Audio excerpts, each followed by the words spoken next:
We're sitting down with Representative Eugene Wu, and he's given me permission to call him Gene during the interview, so don't think I'm being disrespectful. Please call me First of Gene. all, thank you so much for taking the time to sit down with us. So we talk about three critical issues at the Back 40. We like to talk about rural health care, we talk about rural education, and we talk about rural economic policy.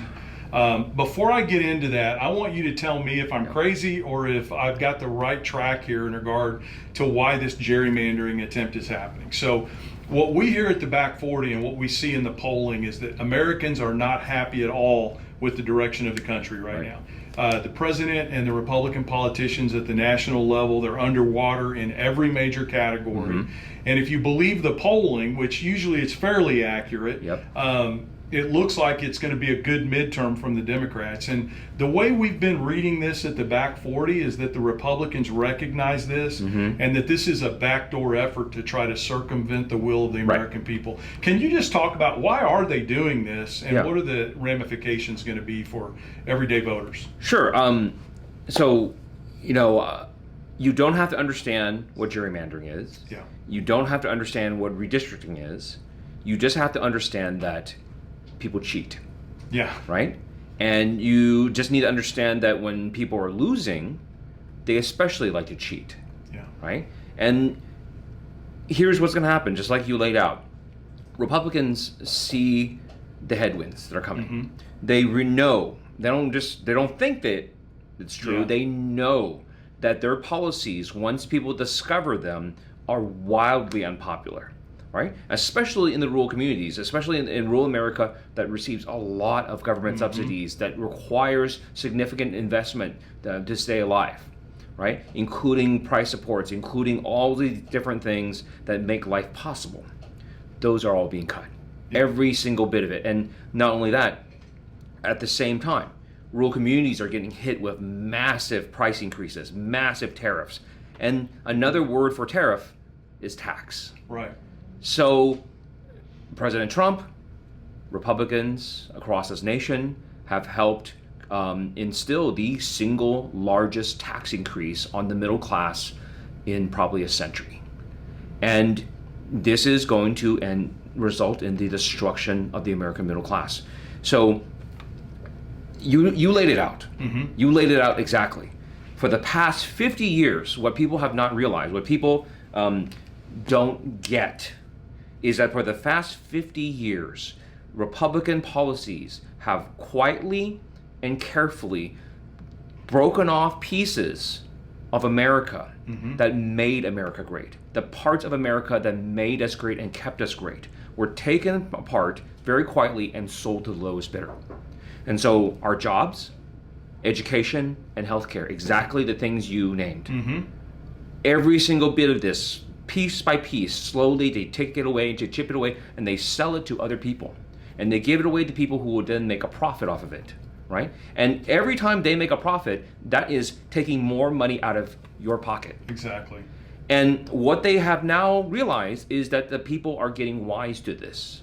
That all these people, for all this time, especially in rural communities, they told them, well, because they're godless heathens, and they like abortion, and gay people, and black people, and all this stuff. That's why things are bad. And then we ban books, we ban drag queens, we beat up on trans kids, we did all these things that beat our chest. And what? And to your point, to our prices own are still high. Right, exactly. Wages are still low. Communities are still collapsing. Farms are still foreclosing. What happened? We were promised that when you guys took over, you guys did all these things and beat up all these people, that everything would be better. They're not. They're actually really, really getting worse. And people are starting to wake up to that, and they know what's coming. It's a great segue into my first question, because if I could give you a compliment, I followed you for quite a while, and one of the things I really like about you is that you don't just speak in terms of statistics. You like to relate those statistics to people's everyday lives.